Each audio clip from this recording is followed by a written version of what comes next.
여러분 반갑습니다. 새해 복 많이 받으십시오. 오늘 이 예배에 오신 여러분 모두를 환영하고요. 또 일정 영상실에서 함께 예배드리시는 분들, 또 주차장에서, 그리고 각 가정 삶의 현장 먼 이국에서, 또 부모님들 댁에서, 친지 댁에서 함께 유튜브로 예배드리시는 우리 연결고리 가족 여러분 모두에게 하나님의 크신 은혜와 축복이 함께 하시기를 바랍니다. 정말 여러분 모두 2023년 새해는 하나님의 은혜와 축복을 많이 받으시고요, 더 건강하시기를 바랍니다. 또 더 평안하시고 더 행복하시고요, 또 가정이 더 아름다워지고요, 또 여러분의 직장 비즈니스가 더 풍성해질 수 있기를 바라고요, 하나님께서 우리에게 주신 귀엽고 사랑스러운 자녀들이 더 아름답게, 더 귀엽게, 더 하나님의 사랑을, 또 사람들의 사랑을 많이 받으면서 자라갈 수 있기를 바라고요, 또 우리를 낳으시고 길러주신 좋으신 우리 부모님들이 더 강건하시고, 또 남은 인생이 더 평안하시고 또 장수하실 수 있기를 주님의 이름으로 축복합니다. 오늘 저 먼 고향으로 부모님 또 친지 방문을 하신 우리 연결고리 가족 여러분들, 함께 예배 드리시죠. 부모님들 꼭 우리 교회 저희 안부를 전해 드리시고요, 또 부모님과 함께하는, 자녀들과 함께하는, 친지들과 함께하는 이 시간이 더 행복하고 아름다운 그런 축복의 시간이 될 수 있기를, 그리고 건강하게 잘 돌아올 수 있기를, 다시 한번 우리 두 사람 이상씩 새해 복 많이 받으십시오. 새해 복 많이 받으십시오. 새해 복 많이 받으십시오. 새해 복 많이 받으십시오. 일부 메시지가 아주 강하게 전달이 된 것 같아요. 그래서 오늘 설교는 좀 조용하게 제가 했으면 참 좋겠습니다. 설날 아침에 감을 질러대고 이렇게 하면은 저 사람이 마다 아침에 감을 질러대는가, 저래 놓고는 목 아프다 그러고 피곤하다 그러고, 늘 설교를 좀 저 딴에는 열심히 한다 싶은 그런 주일에는 우리 장로님들, 군사님들을 만날 때마다 뭐 한다고 감을 그렇게 크게 질러서 피곤하고 목이 아프게 하느냐고 그런 이야기를 하는데, 오늘은 좀 조용하게 말씀을 한번 나누었으면 좋겠습니다. 여러분, 우리 성경을 보면 우리 하나님은 계속해서 사람을 부르세요. 사람을 그 시대에 필요한, 또 그 교회를 위해서, 그 나라와 민족을 위해서 하나님은 사람을 선택을 하시고, 자기 대신 그 사람을 통해서 하나님의 기쁘신 뜻과 목적을 이루어 나가시는 모습을 우리는 성경을 통해서 볼 수가 있습니다. 하나님이 직접 일하시면 되는데, 하나님이 직접 일하시는 것이 아니라 그 시대에, 그 교회에, 그 나라와 민족에 하나님께서 꼭 사람을, 필요한 사람을 택하고 부르셔서 일을 하게 하십니다. 우리 하나님은 4,000년 전 갈대아 우르에 있는 아브라함을 부르시고 선택을 하셔서 그의 백성 이스라엘 민족을 축복하는, 축복의 근원이 되게 하는 미션을 주셨습니다. 그런데 이스라엘 백성들은 하나님께서 우리를 택하셨다 하는 이 선민사상이 너무 강해서 이 자부심, 그 교만으로 이방인들을 개처럼, 짐승처럼 취급을 해버리고, 그래서 하나님의 그 사명을 잊어버리고 말았어요. 그래서 하나님은 세계 모든 민족을 구원하시고 또 이 모든 백성들을 사랑하기 위해서 2000년 전에 우리 예수님을 이 땅에 보내어 주었습니다.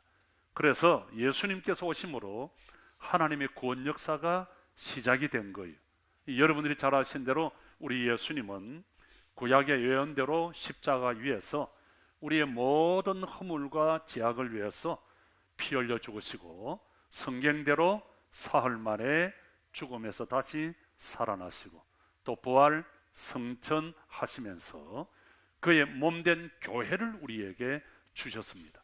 성령의 충만함을 받은 제자들은 열심히 주님의 복음을 전했고요, 이 땅에 주님의 몸된 교회를 세워서 열심히 복음을 전하기 시작을 했습니다. 그 결과 초기 한 500년 동안에는 엄청난 부흥의 역사가 일어났죠.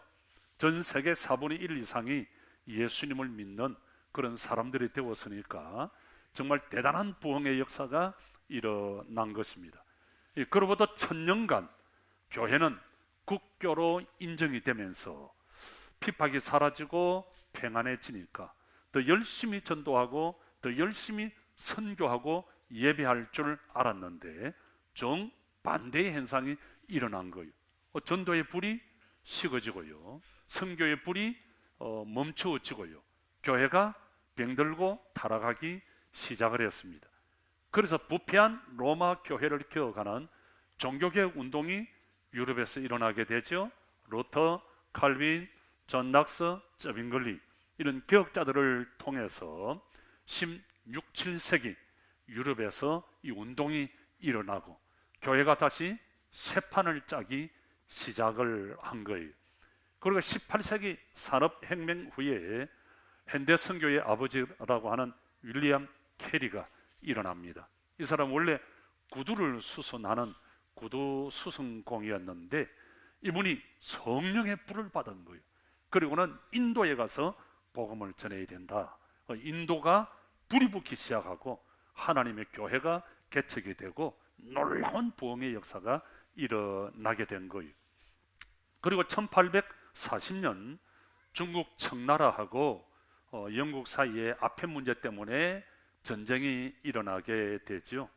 그런데 너무 신기한 것은 이 전쟁을 통해서 중국의 종교의 문이 열려지기 시작을 합니다.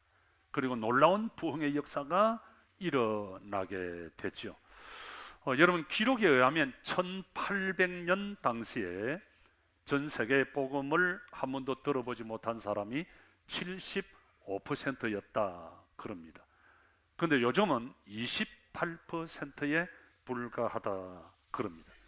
그런데 이것이 대단히 큰 문제인 것은 지금 우리가 살고 있는 이 시대는 그 당시 시대하고는 너무 말이 다르잖아요. 비행기가 왔다 갔다 하잖아요.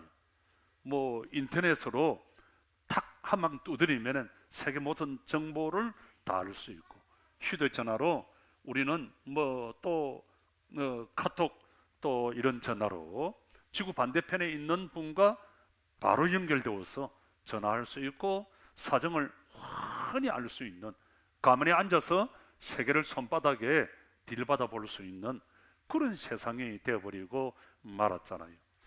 예컨대 1800년 초에 세계 인구가 10억에 불과했습니다.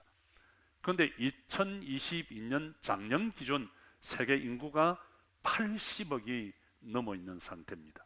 그러니까 이 복음을 듣지 못한 사람이 이렇게 많이 있다고 하는 것은 대단히 놀라운 일이고, 우리가 열심히 복음을 전하고 우리가 열심히 선교하는 그런 나라가 되어야 되겠다 하는 거죠. 그런데 우리가 정말 감사드리는 것은요, 1140년 전에, 그러니까 1885년 4월 5일 부활절 아침에 인천 제물포항에 우리나라 최초의 선교사인 언더우드가 들어오기 시작했습니다. 이분은 뉴욕 대학을 나온 25살의 아주 똑똑한 젊은 선교사였어요. 이분을 통해서 우리나라 기독교가 들어오게 되고 교회가 세워지기 시작을 했는데요, 이분이 인천에 도착하자마자 인천 앞바다에 무릎을 꿇고 눈물을 뚝뚝 흘리면서 하나님, 여기까지 올 수 있도록 인도해 주어서 감사합니다. 하나님, 이 조선 땅을 불쌍히 여겨서 우리를 통해서 예수를 믿는 하나님의 자녀가 많게 하여 주시옵소서. 그렇게 간절하게 기도합니다. 초기 선교사들은 대단히 배타적이고 유교 문화, 전통, 토속, 종교가 있는, 그리고 고정관념이 대단히 박혀있는 이 조선 땅에서 목숨을 걸고 순교 정신으로 복음을 전하기 시작을 했습니다. 그리고 교회를 개척했고요, 학교를 세웠고요. 우리 김포에도 언더우드 선교사가 처음 세웠던 교회가 저 김포 제일교회라고 140년 된 역사를 가진 교회가 있습니다. 그 결과 140년이 지난 지금 우리 한국은 미국 다음으로 세계의 선교사를 가장 많이 파송하는 그런 놀라운 축복을 받는 역사를 가진 그런 교회가 되고 있습니다. 또 많은 곳의 교회를 개척을 했고요. 그러나 우리는 여기에 만족하지 않고 더 많은 곳에 복음을 전하고 더 많은 나라에 선교하는 우리 연결고리 교회가 더 많은 곳에 복음을 전하고 더 많은 곳에 선교하는 선교 중심의 교회가 되어야 될 줄 믿습니다. 여러분, 하나님께서 우리에게 사복음을 주었죠.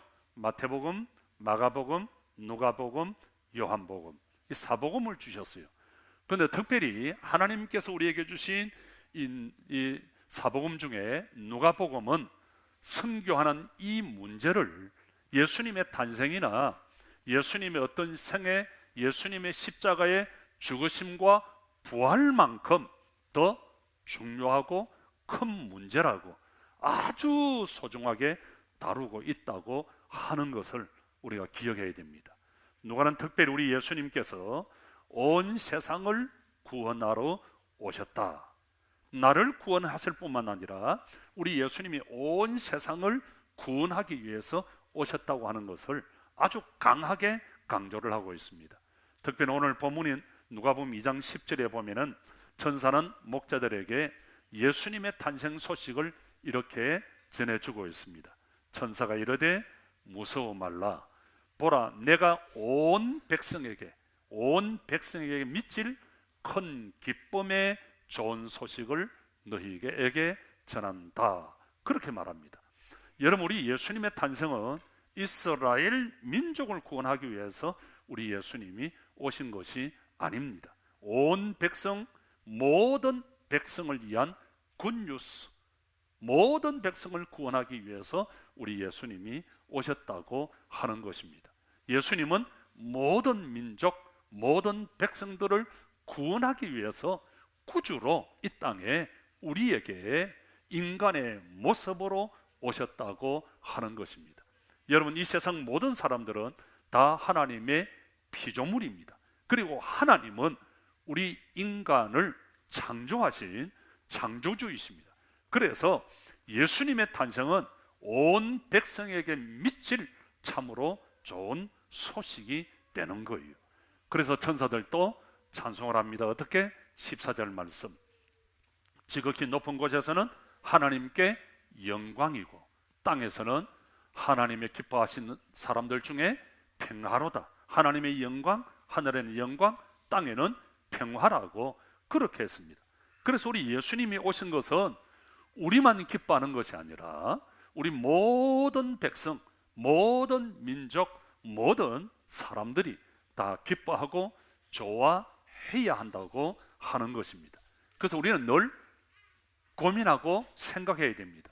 이 기쁨을 내 주위에 있는 사람들에게 어떻게 하면 전할 수 있을 것인가 하는 이 문제를 늘 우리는 고민을 해야 됩니다. 그리고 디모데후서 4장 2절의 말씀처럼 때를 얻든지 못 얻든지 항상 힘써야 된다는 거예요. 그리고 우리가 잘 아는 대로 강건하여 데려다가 내 집을 채우라고 말씀하신 대로 어떻게 하면 하나님의 몸된 교회를 가득가득 채울 수 있을까? 그래서 하나님의 기쁨이, 하나님의 간증이 될 수 있을 것인가 하는 문제를 우리는 늘 고민할 줄 알아야 하는 것입니다. 여러분, 우리가 누가복음을 읽어보면 예수님은 온 땅 모든 민족, 모든 사람들을 구원하기 위하여 오셨다 하는 것을 강하게 우리에게 말씀합니다. 그래서 우리는 할 수 있든지 없든지 때를 얻든지 못 얻든지 어떻게 하면 복음을 전할 것인가, 어떻게 하면 먼 나라에까지 예수를 알지 못하는 사람들에게까지 복음을 전할 수 있을 것인가 하는 이 문제를 고민을 해야 됩니다. 여러분, 누가의 이름의 뜻이 뭔지 아세요? 빛을 준다라고 하는 의미입니다. 누가는 성경의 저자들 중에서 유일하게 이방인이었고요, 의사였습니다. 그러니까 누가복음을 읽어보면 어려운 단어들이 많이 나오고요. 아주 그 누가복음을 기록한 것을 보면은 아주 논리정연하게 단어 선택 하나하나를 아주 잘 선택하고 있다고 하는 것을 우리는 볼 수가 있습니다. 그리고 누가는 사도 바울과 함께 전도 여행을 하면서 사도 바울을 통해서 예수님의 이야기를 많이 들은 거예요. 그리고 바울을 통해서 예수를 믿게 된 그런 사람이 바로 누가라고 하는 것입니다. 그리고 사도 바울의 주치의로서 늘 사도 바울의 동력자가 되고요, 또 성경의 저자가 될 만큼 이 누가는 대단한 영적인 그런 간을 가지고 있었던 그런 사람입니다. 그리고 사도 바울이 복음을 전할 때 감옥에 들어가고 어려움을 당하고 고난을 당하지요. 그때 주위에 있는 사람들이 다 도망을 갔지만 유일하게 누가만 마지막까지 바울의 사역을 위해서 함께 협력하고 기도하고 정말 끝까지 사도 바울의 그 사역을 함께 한 사람이 바로 누가라고 하는 것입니다. 여러분, 믿음은 어립니다. 믿음을 어렵게 해석하지 마십시오. 믿음은 어리고 믿음은 또 정이라고 하는 거예요. 여러분, 믿음이라고 하는 단어를 보면요, 어리라고 하는 단어와 동의어라고 하는 것을 발견할 수 있습니다. 그래서 믿음은 곧 어리다, 믿음은 곧 정이다 하는 거예요. 여러분, 내가 힘들고 어려울 때 누가 나와 함께 있을 것인가 한번 생각해 보셨어요? 건강이 나빠지면서 나이가 들어가면서 내가 힘들고 고통스러울 때 마지막까지 누가 나와 함께 할 것인가? 아내가 함께 해줄 거야. 아내가 마지막까지 나와 함께 아파하고 마지막까지 죽어줄 거야. 남편이 그럴 거야.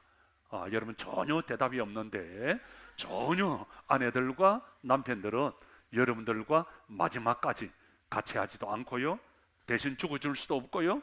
제가 많은 분들을 만나서 이야기해 보니까 죽을 때 혼자 죽어야 되고, 아픈 것도 혼자 아파야 되고, 외로운 것도 혼자 겪어야 되고, 자식이 함께 해주는 것도 아니고 어떤 친구가 함께 해주는 것도 아닙니다. 대단히 죄송하지만 여러분, 마지막 길은 우리가 홀로 가는 것입니다. 세상 사람들은 친하다가도 나에게 유익이 없다 싶으면 그냥 돌아서는 거예요. 나에게 도움이 안 된다 싶으면 다 떠나버리고요, 배신해버리는 거예요. 그래서 여러분, 절대로 사람 의지하지 마세요. 사람 의지하면 힘이 빠지고요, 실망도 하게 되는 거예요. 그래서 주님이 말씀하십니다. 나만 믿으라고, 주님만 믿으라고. 마태복음 28장 20절에 볼지어다 내가 세상 끝날까지 너희와 함께 하리라. 임마누엘 하나님이 우리와 함께 하시는 줄 믿습니다. 병훈아, 절대로 윤건사 믿지 말어. 병훈아, 내가 너와 함께했다. 대선아, 내가 너와 함께 하겠다. hen주 의지하지 말어. 내가 볼 때는 hen주를 너무 많이 의지하는 것 같은데, hen주 따라다니지 말어. 주님만 따라다녀. 강선아, 행자 따라다니지 말고 주님만 따라다녀. 그래서 그 주님이 강선아, 내가 너희와 세상 끝날까지 항상 함께 있으리라. 여러분, 주님이 나와 함께 하시는 줄 믿으시기를 바랍니다. 힘들고 외로울 때, 고난 중에 있을 때, 아플 때 주님이 나와 함께 하신다. 저 인간이 왜 나보고 병원에 가자고 하지 않느냐, 왜 나를 데리고 가지 않느냐, 왜 나를 먹여주지 않느냐, 그렇게 섭하게 생각하지 말고 주님이 나와 함께 하시는 줄 믿으시기를 바랍니다. 지난주 우리 박갑수 집사님, 여러분, 우리 박갑수 집사님을 위해서 기도 많이 해 주십시오. 항암 8차, 이제 내일 바로 오늘 오후에 항암 8차 병원에 들어가는데요, 지난주 식사를 같이 하면서 목사님, 제가 아파 보니까 주님밖에 없더라고요. 주님밖에 없더라고요. 주님의 은혜가 얼마나 큰지요. 그러면서 눈물을 뚝뚝 흘리시는 그 모습을 제가 쳐다보고 기도하면서요, 얼마나 마음이 아픈지, 그러면서 얼마나 감사한지, 식사를 같이 하면서요, 목사님 어제도 청소하고 우리 식사를 같이 하게 되었는데 얼굴이 얼마나 달라졌네. 천사처럼 얼굴이 그냥 확 피었어요. 형님, 이제는 괜찮아져서 하나님이 치료하셔서 이제는 고침을 받아서, 여러분, 우리 박 집사님이 하나님이 하셨다고 간증할 수 있도록 하나님이 고치기 시작하셨고 하나님이 깨끗하게 치료하여 주신 줄 믿습니다. 여러분 기도해 주십시오. 우리 박 집사님 고백이 내가 아파 보니까 나와 함께 하실 분이 하나님밖에 없더라. 여러분, 하나님의 은혜가 얼마나 큰지 모릅니다. 그래서 이번 설 연휴에 부모님을 만나고 자녀들을 만나고 형제를 만날 때마다 하나님이 나와 함께 하신다, 하나님의 그 은혜를 서로 간증할 수 있기를, 하나님의 기쁨이 될 수 있기를 축복합니다. 주님은 이 땅에 우리와 함께 하시기 위해서, 임마누엘로 함께 하시기 위해서 이 땅에 우리에게 오신 거예요. 세상 끝날까지 우리와 함께 하시기 위해서 주님이 인카네이션, 인간의 몸을 입으시고 하늘이신 하나님이 하늘의 모든 영광을 다 내려놓고 낮고 낮은 이 땅에 오셨습니다. 그래서 여러분 누가복음을 읽어보면 이 누가는 모국어가 헬라어예요. 헬라어. 그래서 그 직업이 의사잖아요. 머리가 대단히 좋은 사람이에요. 그래서 이 누가는 누가복음을 읽어보면은 그 좋은 머리로 가장 아름다운 그 헬라어 그 아주 섬세한 단어 하나를 사용하면서 성경을 기록을 했는데요, 모든 사람을 구원하기 위해서 이 땅에 우리 예수님이 오셨다, 우리 예수님이 우리와 함께 하시기 위해서 오셨다고 하는 것을 아주 논리정연하게 우리에게 귀에 쏙쏙 들어올 수 있도록 소개하고 있습니다. 그래서 누가는 기쁨의 좋은 소식은 예수님이 우리의 구주가 되신다, 기쁨의 좋은 소식인 것은 주님이 나의 구주가 되신다. 그래서 누가복음을 읽어보면은 구주라고 하는 단어, 구원이라고 하는 이 단어가 계속해서 나오고 있음을 발견할 수 있습니다. 누가복음 2장 11절에 오늘 다윗의 동네에 너희를 위하여 누가 나셨으니 구주가 나셨으니 곧 그리스도 주시니라. 여러분, 우리 예수님은 우리를 구원해 주시기 위해서, 우리의 구주가 되시기 위해서 오셨습니다. 그래서 우리는 늘 점검을 해야 돼요. 나는 예수님이 나에게 주려고 하신 구원을 받았는가? 예수님만이 나의 구주가 되시는가? 이 문제를 늘 우리는 점검해 보아야 돼요.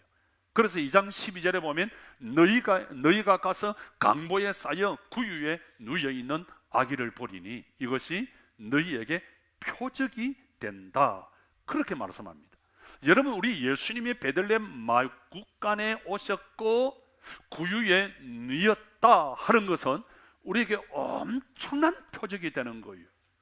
여러분, 베들레헴은 다윗의 고향이에요.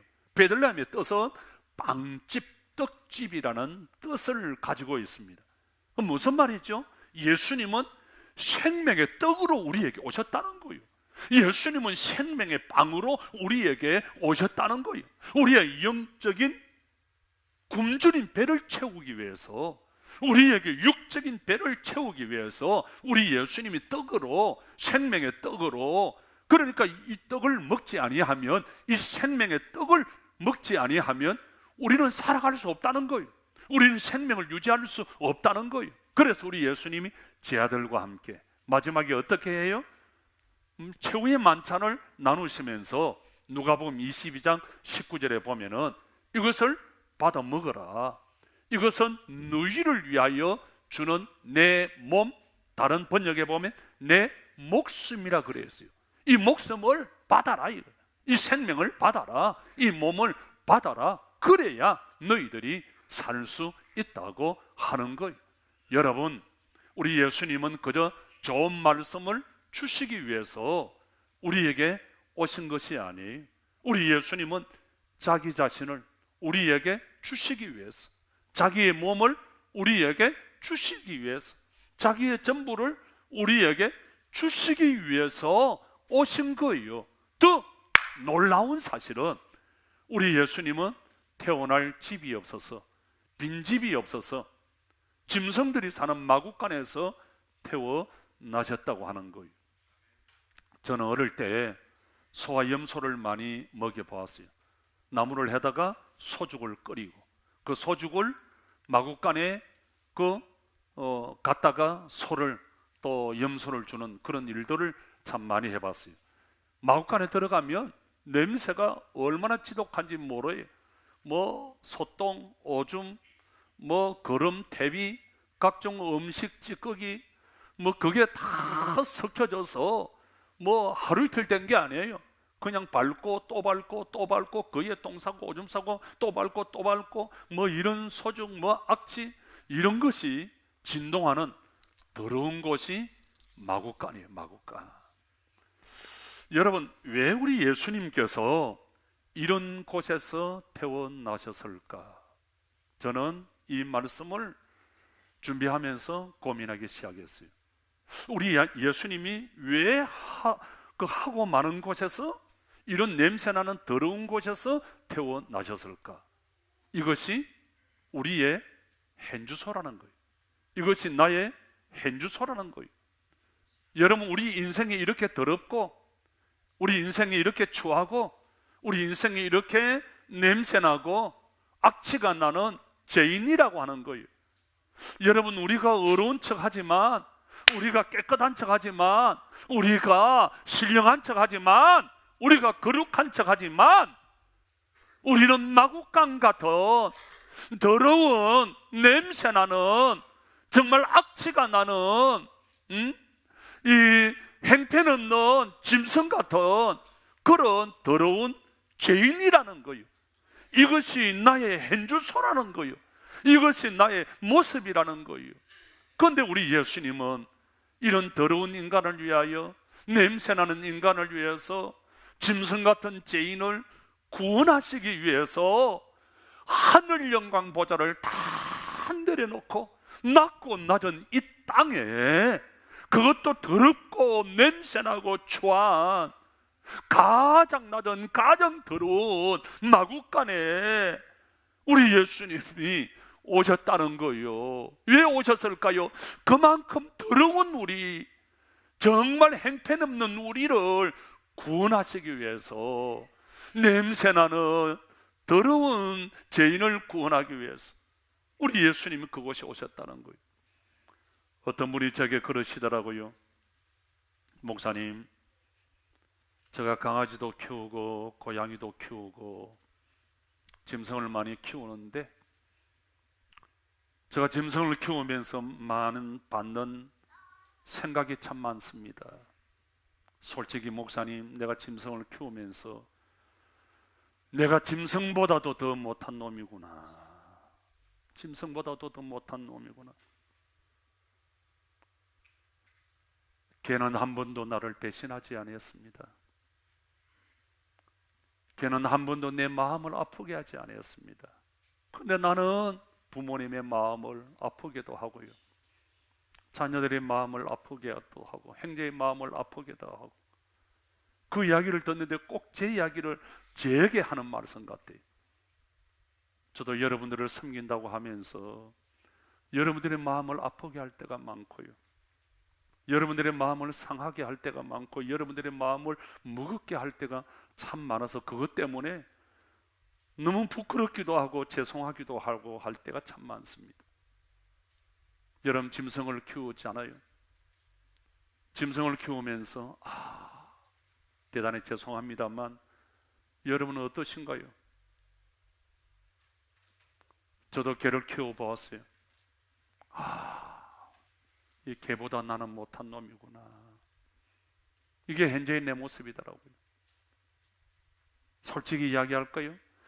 개보다 못한 나를 위해서, 냄새나는 나를 위해서, 더럽고 추한 나를 위해서, 악취가 나는 행편없는 나를 위해서 하늘 영광 거룩한 보좌를 다 내려놓고 우리 예수님이 낳고 나선 이 땅에 더러운 나를, 냄새나는 나를, 죄인인 나를 구원하기 위해서 오셨다고 하는 거예요. 사랑하는 성도 여러분, 가장 낮고 더러운 마구간인 여물통에 우리 예수님이 오셨어요. 우리 같은 죄인들에게 자신을 양식으로 주시기 위해서. 왜 여물통에 오셨습니까? 예수님 자신을 우리를 위해서 양식으로 주시기 위해서 우리 예수님이 여물통에 오신 거예요. 죄인들에게 양식이 되어 주시기 위해서, 더러운 우리를 구원하시기 위해서 낮고 천한 이곳에 우리 예수님이 오셨습니다. 그래서 말구요예요. 나 같은 죄인을 구원하기 위해서. 여러분, 이 설 연후에 부모님들을 뵙잖아요. 정말 핏덩어리인 나를 낳아서 아이를 여러분 키워보면, 자식을 키워보고 손주를 키워보면 그 얼마나 부모님의 은혜가 감사하다는 걸 알잖아요. 저는 소와 염소를 많이 먹여보았어요. 우리가 소새끼, 돼지새끼, 짐승새끼 막 욕을 하지만요, 소는요, 송아지 낳으면요 앉아서 삐딱삐딱삐딱 하다가 송아지가 걸어갑니다. 돼지도요 삐딱삐딱삐딱 하다가 그냥 눈만 닦고 놓으면 걸어 댕겨요. 짐승이 다 그래요. 근데 사람이 그럴 수 있을까? 우리 손주 두 번째요 6개월인데요 눈 닦아주고 다 했는데요 아직까지 걷지도 못하고 지 몸을 디비지도 못하고 이래가지고 끽끽거리고, 디비지도 못하고 끽끽거리고. 그게 사람이에요. 여러분, 우리 부모님들이 우리를 낳고, 핏덩어리 우리를 낳고 얼마나 많이 그 어려운 때에 부모님의 은혜, 부모님의 사랑, 이거 잊어버리면 안 돼요. 왜 아멘 안 해요? 밤새도록 설교할까요? 다시 할게요. 부모님의 은혜, 부모님의 사랑 절대로 잊어버리지 마시기를 축복합니다. 잊어버리면 안 돼요. 잊어버리면 안 돼요. 우리 같은 더러운 죄인을 구원하시기 위해서 말구에 오신 우리 예수님. 그래서 여러분, 우리 주님이 가장 기뻐하시는 것은 한 영혼입니다. 한 영혼을 구원하는 것. 여러분, 우리 주위에 예수를 모르는 사람들에게 예수의 복음을 전하고, 저 먼 나라에 예수를 모르는 사람들에게 예수의 복음을 전하는 이거를 우리 예수님이 가장 기뻐하시는 줄 믿습니다. 여러분, 캄보디아의 우리 추인설 선교사님이 예수를 모르는 그곳에 가서 자신의 전부를 던져서 복음을 전하고 아이들이 얼마나 많아졌는지 몰라요. 저 케냐의 이낙연 선교사님이 가서 예수를 모르는 그들에게 복음을 전해서 아이들이 많아지고, 우리 이종석 집사가 그곳에 가가지고 그 아이들과 함께 복음을 전하는 그 모습을 저에게 사진으로 보내면서 저에게 글을 보냈어요. 목사님, 사진으로 보고 말로만 듣던 그거하고 실제로 내가 와서 현실을 보니까 너무 눈물이 난대. 어떻게 이런 곳에서 살아갈 수 있고, 어떻게 이런 곳에서 공부를 할 수 있고 예배를 드릴 수 있을까? 너무 마음이 아프대. 그래서 제가 편지를 보냈어요. 어지간하면 종서가 오지 말고 거기 있어라. 거기 있어라. 거기 있어라. 네가 거기 있으면 우리 안건사가 좋아할 거다. 좋아할 거다. 사랑하는 성도 여러분, 복음을 전하는 교회, 그래서 우리 연결고리 교회가 2023년 새해는 복음을 전하는, 선교하는 그런 교회가 될 수 있기를, 하나님이 여러분들을 축복할 수 있기를 주님의 이름으로 축원합니다.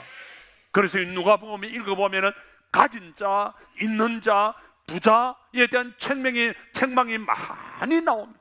어리석은 부자에 대한 책망이 나오고요, 여러 가지. 왜 가지고 있으면서, 왜 있으면서 왜 너희들이 책임을 다하지 않느냐 이거예요. 여러분, 있는 자, 가진 자, 소유한 자는 책임을 감당해야 되는 거예요. 교회를 위해서, 사회를 위해서, 복음을 위해서. 여러분, 왜 어리석은 부자에 대한 책망이 있습니까? 자기만 누리려고 하는 거예요. 자기만 만족하는 거예요. 자기만 쓰려고 하는 거예요. 자기만 즐기고 자기만 행복하려고 하는 거예요. 이야, 많이 있으니까 좋다.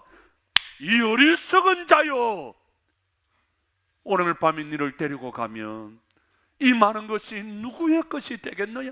무슨 말이에요? 우리에게 사명이 있다는 거예요. 우리에게 미션이 있습니다. 우리에게 책임이 있습니다. 사랑하는 성도 여러분, 하나님이 왜 이곳에 우리 연결고리 교회를 세웠을까요?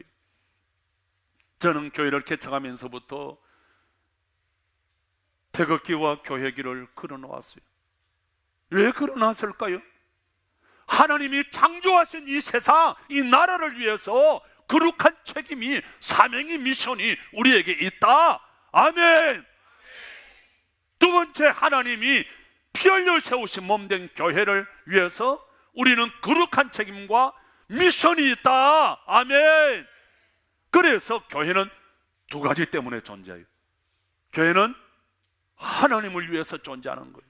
하나님을 위해서. 두 번째, 교회는 세상을 위해서 존재합니다.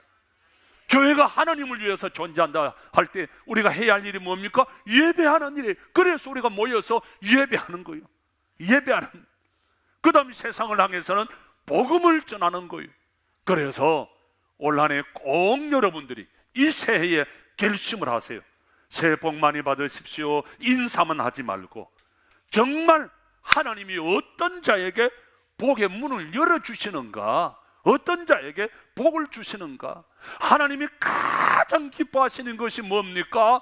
복음이에요. 한 영혼이에요. 한 영혼을 인도하는, 한 영혼을 주님 앞으로 데리고 오는, 그리고 복음을 전해서 선교의 문이 열리는 그런 것을 주님이 가장 기뻐하십니다. 그래서 여러분, 결심을 하십시오. 올해 꼭 한 영혼을 주님 앞으로 인도한다. 그리고 우리 연결고리 교회가 나를 통하여 예수를 모르는 곳에 복음을 전하는, 선교하는 교회가 된다. 그래서 우리가 12월 마지막 날 하나님이 하셨습니다.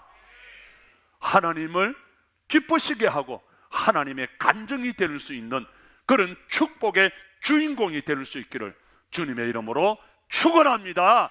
축원합니다.